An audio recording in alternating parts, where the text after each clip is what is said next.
مسئلہ مسلمان ہے جو ایجپٹ میں ہے، جو پاکستان میں ہے، جو جارڈن میں ہے، مسئلہ اس کے ہاتھ میں ہے اور حل بھی اسی کے ہاتھ میں. اب وہ ٹائم لگے گا، خدا کی قسم ٹائم تو لگے گا، کیونکہ جو ہم نے بچے یونیورسٹی میں ڈال دیے ہیں وہ تو اینٹی فلسطین ہے، وہ تو بےچارے ایتھیسٹ ہو رہے ہیں. ان کو کیا لگے؟ ان کا یہودی جو ہے وہ مومن ہو رہا ہے، ہمارا جو مسلمان ہے وہ کافر ہو رہا ہے. یہ اصل میں مسئلہ یہ ہے. میں آپ کو پھر بتا دوں، حماس بیچارہ کیا کر لیں گے؟ حماس بیچارہ کتنے کیا کر لیں گے؟ چینی سے بم بناتے رہیں گے، کیا کر لیں گے؟ آپ کو پتا ہے $300 ملین کے اپاچیز تل اویو میں اڑے جب انہوں نے پہلی جیریکو کی بم جو شوٹنگ ماری، انہوں نے اپارٹمنٹ بلڈنگ کے اندر انہوں نے مسل فائرنگ شروع کی ہے. اوباما نے دیے ہیں وہ $300 ملین. چینی سے بم بنا رہا ہوں، ادھر سے $300 ملین کے اپاچی اڑ کے آ رہے ہیں. مطلب کیا مقام، ہم کیا باتیں کر رہے ہیں sir? Hamas is not an effective tool. Let's just say کوئی نہ کوئی ٹول تو ہونا چاہیے تھا ہمارے پاس. اور the effective tool is sitting in my house. میرا بیٹا the effective tool is sitting in your house. کہ چلو ٹھیک ہے، میں آپ کو آسان کی مثال دیتا ہوں. میں نے ایک آرٹیکل لکھا ہوا اس کے اوپر کہ فلسطین کا سولوشن روس کے پاس ہے. رشیا کے ساتھ یہی کیس ہو رہا تھا. Russia was being dominated by America because of whatever was going on inside. anarchy پھیلی ہوئی تھی. تو روس نے کیا کیا؟ روس نے کہا کہ ہم اس وقت جو کچھ ہو رہا ہے ہونے دیتے ہیں، ہم اگلے 15 سال کے اندر امریکہ کو فتح کر لیں گے. اور انہوں نے پراپر کیمپس بنائے روس میں. میں کوئی یہ مسلمانوں کے ایکسٹریمزم کی بات نہیں کر رہا، کیونکہ میں نے اگر یہ صومالیہ کی مثال دے دی تو آپ نے سمجھے میں کوئی پتہ نہیں کون سا کوئی طالبان ٹائپ بندہ ہوں. یہ اسٹینڈرڈ پروسیجر ہے. اگر آپ نے بڑی گیم کھیلنی ہے تو روس نے کر کے دکھایا. انہوں نے 15 سال کے اندر اپنے بچے تیار کیے جن کو انہوں نے پراپر ٹریننگ دی کہ سوچتے کیسے ہیں، ریشنلائز کیسے کرتے ہیں چیزوں کو، اموشنل فلری نہیں کرنی بھائی، جذباتی نہیں ہونا، نظریاتی ہونا ہے. اور اپنے مدر رشیا کا کانسیپٹ انہوں نے انسٹل کروایا. اور اس کولڈ وار کو روس نے پھر اس لیول تک لے گیا کہ امریکہ کے اندر ہر تیسرے انسٹیٹیوشن کے اندر ایک رشین سپائی بیٹھا ہوا. میں آپ کو مثال دے رہا ہوں. اسٹریٹجی وہی ہے ہمارا، ٹیکنیک وہی ہونی چاہیے. ہمارا مقصد جو ہے نا وہ ایک یونٹی آف امہ ہونی ضروری ہے. یونٹی آف امہ کی یہ پیچھے ٹیکنیک یہی ہے کہ آپ اپنے بچوں کو تیار کریں کہ کسی جگہ پہ کوئی نقصان ہو رہا ہے نا تو ذمہ دار تو ہے. دیر از نو وے کہ تو اسپیچ اور پروٹیسٹ کرنے والا ہے. آپ سوچیں ذرا، بنو نذیر کا واقعہ ہوا ہے، صحابہ جا کے پلیک کارڈ لے کے روڈوں کے اوپر کھڑے ہوئے تھے کہ ہماری بچی کے ساتھ یہ ہوا ہے. ذرا سوچیں یہ کون سی دنیا سے اٹھا کے لے کے آئے یہ پروٹیسٹ کرنا، اور یہ کیا ہے؟ زیادہ ایٹ لیسٹ بائیکاٹ تو کر دو. ایٹ لیسٹ یہ فائنینشیل کٹ آف کر دیں گے ہم اس کو. نہیں، وہ نہیں کرنا. انہوں نے ریلیاں نکالیں گے بس، یا بائک پہ کھڑے ہو کے اسپیچ دے دیں گے، یا یو این میں چلے جائیں گے. یو این کب سے بیچاری یو این پچھلے 1967 سے رو کے دہائیاں دے رہے ہیں 170 ملک یو این کے کہ اس کے اوپر بین لگاؤ اسرائیل کے اوپر. نہیں لگتا کیونکہ امریکہ ویٹو کر دیتا ہے. یہ کیا ڈرامہ ہمارے سامنے کر رہے ہیں کہ یو این میں جائیں گے. یو این میں عمران خان نے آواز اٹھائی ہے. Are you trying to make a fool out of us? You're disrespecting my intelligence by talking about this. We know کہ یو این کے اندر سے حل نہیں ہے، بیکاز یو این کے اندر 5 میں سے 1 ویٹو ہر دفعہ اسرائیل کو مل جاتا ہے. جتنی مرضی بڑی لڑائیاں کرتا ہے اوباما بینجامن نیتن یاہو کے ساتھ، پھر بھی ویٹو کر دیتا ہے. $300 ملین کے اپاچی بھیج دیتا ہے. سارے کے سارے bound made in U S A کے پڑے ہوئے Israel. So there is a bigger game that we have to win. اور نبی علیہ السلام بھی یہی کہتے رہے ہیں کہ بگر گیم کھیلنی ہے آپ نے. اور جو اگلی اڑان ملنی ہے، آپ سمجھیں صلاح الدین ایوبی ماں کے پیٹ سے صلاح الدین ایوبی بن کے جرنیل پیدا ہوا تھا. یہ سرکمسٹینسز تھے قوم کے اوپر، ایک سرکمسٹینسز تھے جس کی آؤٹ پٹ تھا صلاح الدین ایوبی. ہٹلر اپنی قوم کی سرکمسٹینسز کا آؤٹ پٹ تھا. ہمارے وہ سرکمسٹینسز ہم ریئلائز نہیں کر رہے ہیں because we are to stick into. اگر میرا گھر پہ تو آگ نہیں لگی ہوئی، خیر ہے، مرتے ہیں تو مرے، فلسطینی ہو یا پاکستانی ہو کیا فرق پڑتا ہے، میرے بھی بچے تو سیف ہے نا. یہ معاملات جو ہے نا ایک اپنی ایک ریئیکشنری آؤٹ پٹ دیتے ہیں. اللہ تعالیٰ کا نظام ہے. جب انسان سیلفش ہوئے، ایک سیلف لیسنس کی فریاد آ گئی اندر سے. نیچرل کیمسٹری آواز دیتی ہے کہ سیلف لیس لوگ کدھر ہیں. اتنی بڑی اندر کی جو فطرہ ہے نا ہماری چیختی ہے. تو جتنا بھی سیلفش ہو جائے گا مسلمان، ایک دم بام بن کے پھٹے گی یہ چیز، بیکاز ہر ایک کا نقصان کرنے والے اکٹھے ہو جائیں. ہر ایک کا نقصان کرتا ہے نا سیلفش، سوائے اپنے.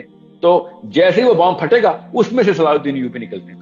آئی am just trying to tell you کہ وہ 500 سال بعد نکالنے کی بجائے ابھی نکالیں. وہ میری 500 سال عمر نہیں ہے، میں نے اس سے پہلے قبر میں فرائی ہو رہا ہونا ہے کہ تو نے خود کیوں نہیں کچھ کیا تھا. آسان سی مثال دیتا ہوں آپ کو، تو یہ نہ سمجھے کہ ہم بھی تو لیکچر ہی دے رہے ہیں نا خالی. ڈاکٹر اسرار کی نا مجھے ایک بات کبھی بھی نہیں بھولتی. My friend was telling me today, میں ان سے ابھی مشورہ لے رہا تھا کہ کس طریقے سے نا what can we do. Salman Wajid صاحب ہی سیڈ کہ ڈاکٹر سار کی وہ بات یاد کر کہ جب انہوں نے کہا تھا نا کہ میرے پاس کوئی فالوور نہیں ہے، ہزار گنتی کے 1000-2000 بندے ہیں، مگر یہ وہ بیج ہیں، یہ وہ بیج ہیں کہ شاید کسی ٹائم پانی لگے ان کو تو یہ بھی درخت، تناور درخت بن جائے۔ آسان سی بات بتا رہا ہوں، ایک کچی چمگادڑ کھائی تھی نا ایک چائنیز نے، پوری دنیا اس وقت کرونا میں بیٹھی گھروں میں چھپی ہوئی ہے، کروڑوں لوگ مر گئے، ایک کچی چمگادڑ ایک چائنیز نے گھر میں بیٹھ کے کھا لی تھی۔ اتنا بڑا افیکٹ کر سکتا ہے کہ انسان اگر ایک وقت چنگاری کریٹ ہو جائے نا، مسلمانوں کے اندر ایک چنگاری کریٹ ہو جائے تو جنگل میں آگ لگتی ہے، ٹائم لگتا ہے مگر وہ چنگاری کریٹ کرنے کا مسئلہ ہے۔ That is my son، اس کا نام شافعی محمد ہے، میرا بیٹا۔ اگر میں نے اس کو پریپیئر نہیں کرنا کہ بیٹا اگر تو اپنی سوچنے کے لیے دنیا میں آ رہا ہے تو میں دوزخ کے سب سے نچلے درجے میں فرائی ہو رہا ہوں اگر تو نے اپنا سوچا، کیونکہ تیرا سوال میرے سے ہونا ہے۔ So you need to be a selfless human being۔ دنیا میں کسی بھی جگہ کے اوپر کوئی مسئلہ ہو رہا ہے، you will be the first man there، first man there۔ You're not gonna be like oh وہاں پہ مسئلہ ہو رہا ہے آوازیں لگاؤں گا، no you'll be the first man there۔ راستے میں مر جائے گا، خیر ہے مر جائیں، یہ تو 30-40 سال 50 سال بعد کسی اسپتال میں تمہیں مرنا ہی مرنا ہے۔ اس کے بعد جو تیری 500 سال کی 5 لاکھ سال کی جو پٹائی ہونی ہے نا فرشتوں کے ہاتھوں دوزخ میں، وہ اصل میں مسئلہ ہے۔ خیر ہے تو راستے میں مر جائے گا نا۔ یہ تبلیغی جماعت کے مولانا الیاس ہیں، انہوں نے ایک کتاب لکھی تھی نا کہ لوگ کہتے ہیں کہ ہم اللہ کی راہ میں آئیں گے تو وہاں پہ مر جائیں گے، تو میں انہیں کہتا ہوں تو مر جائیں نا، اس میں کیا ہے۔ اتنی سمپل طریقے سے انہوں نے ایک فلسفہ دیا۔ مولانا سعد کہتا ہوں، مولانا سعد گریٹ اسکالر جو تبلیغ کے ہیں، مولانا صاحب انہی کے بیٹے ہیں ایکچولی، ان کے سیشن میں سن رہا کہ جس بندے کو آخرت کلیئر ہو جاتی ہے اس کو پتا ہوتا ہے کہ شاید اب بھی نہیں مرنا، زیادہ سے زیادہ آگے جا کے مر جانا ہے۔ وہاں پہ کینسر سے مروں گا یا کرونا سے یا پولیو سے مروں گا یا whatever the disease I'm going to، lung cancer ہوگا، نہیں تو میرا کچھ skin cancer, I don't know، کہیں نہ کسی بیماری سے تو میں نے مرنا ہے۔ میں اگر کچھ نہ کر کے مرا وہ مسئلہ ہے، جلدی مرا یا دیر سے مرا اس میں مسئلہ ہے ہی نہیں۔ مسلمان یہ فلسفہ آتا نہیں ہے۔ ہر پاکستانی، انڈین، بنگالی، انڈونیشین ماں، عربی ماں اپنے بچے کی لمبی زندگی کی دعائیں مانگ رہی کہ میرے بچے لمبی عمر 500 سال میرے بچے زندہ رہے۔ یہ ہے ایک سیلفش سائیکالوجی کا انڈیکیٹر، سیلفش سائیکالوجی کا انڈیکیٹر، سمپل کہ میرا بچہ 500 سال زندہ رہے بس۔ مطلب 70 سال کے بعد وہ اس قابل نہیں رہے گا کہ وہ خود چل سکے، اس کو کوئی نہ کوئی اسٹیچر پہ اٹھا یا کوئی بیساکھیوں پہ چل رہا ہوگا۔ ایسی دعائیں مانگی جاتی ہیں ہمارے بارے میں کہ تو لاغر مرے، تو اتنا ہو کہ ساری دنیا کا محتاج ہو، تو باتھ روم بھی نہ جا سکے۔ یہ دعائیں مانگتے ہیں ہمارے ماں باپ ہمارے کہ 200 سال زندہ رہے۔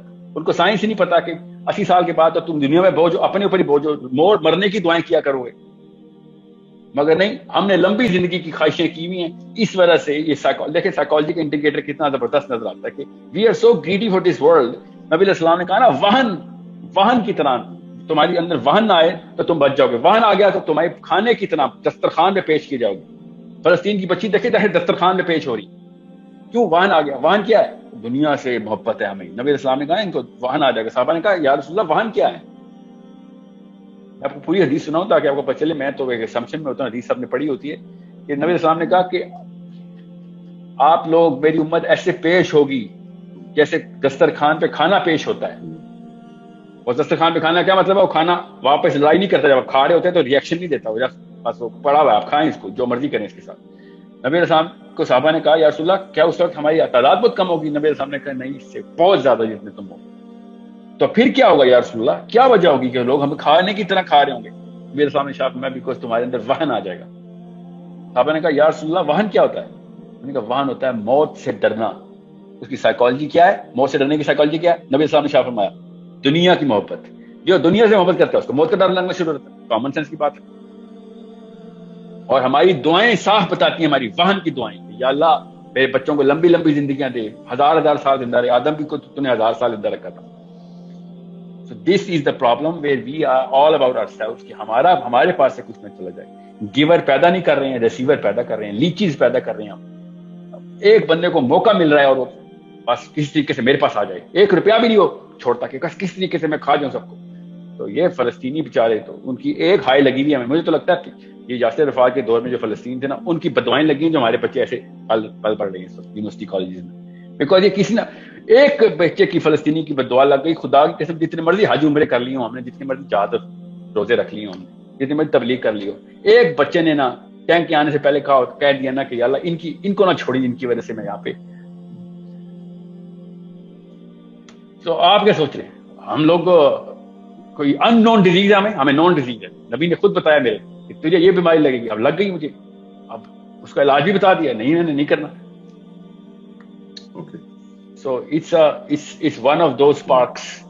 کسی ایک بچے میں بھی وہ اسپارک کریٹ ہوگا، وہ آگے اپنے بچوں میں ٹرانسفر کرے گا. It's a long hall. I am sorry جو انہوں نے گن پھیلا دیا نا، پچھلی 2 جنریشنز نے اتنا گن پھیلایا انہوں نے کہ ایسے ایسے بندے پارلیمنٹ ہاؤس میں اور سعودی عرب میں، ترکی میں، انڈونیشیا میں ایسے ایسے لوگ اس وقت بھرے ہوئے پڑے ہوئے. یہ پچھلی سے پچھلی جنریشن نے گن پھیلایا نا. اب میں بھی وہی کروں گا تو میرے سے بھی وہی سوال ہوگا کہ تو نے کیا کیا بھائی؟ تو نے کون سا کوئی فوجی پیدا کیا؟ تو نے کون سا جرنیل پیدا کیا؟ تو نے کون سا کوئی لوگوں کو دینے والا پیدا کیا؟ تو بھی تو ایک سیلفش، ایک لیچ تو نے پروان چڑھائی جو کہ ساری عمر اپنا ہی سوچتا رہا. So this is not going to go unnoticed. خدا کی قسم، we are Muslims, we are not going to be go unnoticed. قبر میں ایک ایک چیز ایسے کھول کے بتائی جائے گی. یہ اس موقع کے اوپر تو یہ موقع دیا گیا تھا، مگر نہیں، بس وہ ہم اپنے موقع سارے کے سارے بزنس کے پورے کر رہی ہیں. بہانے رکھیں کہ یا اللہ القاسب حبیب اللہ کی حدیث پوری کر رہا تھا. القاسب حبیب اللہ، شرم نہیں آتی القاسب حبیب اللہ کی حدیثیں سنا کے اپنے آپ کو لیس للانسان الا ما سعى. دنیا میں جو جتنی محنت کرے گا اللہ اس کو اتنا دے گا. یہ بے شرم مسلمان مجھے یہ سناتے ہیں آگے آیتیں اور حدیثیں کہ ان کو یہ سمجھ آیا اسلام. ہاتھ والے گھر میں بچہ مر رہا ہے، نہیں میں نے نوکری پہ جانا ہے. سو دس از اے پرابلم. کسی بھی آپ پولیٹیشین سے پوچھیں گے وہ کہے گا اکنامکس. بیٹا اکنامکس، اگر فلسطین کے خلاف، اسرائیل کے خلاف بات کر دی، اکنامیکل سینکشن لگیں گی. بیسکلی پہلا ان کو میتھ سمجھ آ گئی ہے پیسوں کی. میں تو ایک مفتی صاحب کے پاس بیٹھا ہوا تھا، میں وہ کیا بتاؤں اب یہ حالات ہیں مسلمانوں کے. مفتی صاحب نے مجھے کہا کہ میں نے کہا کہ کچھ تو جائیں، کہتے نہیں وہ تو حزب اللہ والے ہیں، رافضی ہیں، رافضیوں کی ہیلپ کرو گے. مطلب سوچیں یہ مسلمانوں کے حالات ہیں کہ شیعوں کی ہیلپ کرو گے، وہاں پہ جو شیعہ ہیلپ کر رہے ہیں. یہ مسلمان کا حال ہے. یہ مفتی صاحب بیٹھے ہوئے ہیں ٹیکس دے رہے ہیں کہ نہیں وہ رافضیوں کی ہیلپ نہیں کرنی. بے شرم، یہ اپنے آپ کو مسلمان بھی کہتے ہیں اوپر سے، اور اسکالر بھی کہتے ہیں. وہاں پہ بچیاں مر رہی ہیں میری، نہیں وہ راستے میں نا ایک میرے فرقے کے علاوہ کوئی فرقے کا بندہ بیٹھا ہوا ہے، اس کے تھرو نہ ہیلپ ہو جائے کہیں پہ. دین کی بات پھیلانا صدقہ جاریہ ہے. ثواب کی نیت سے ویڈیو کو شیئر ضرور کیجیے. جزاک اللہ.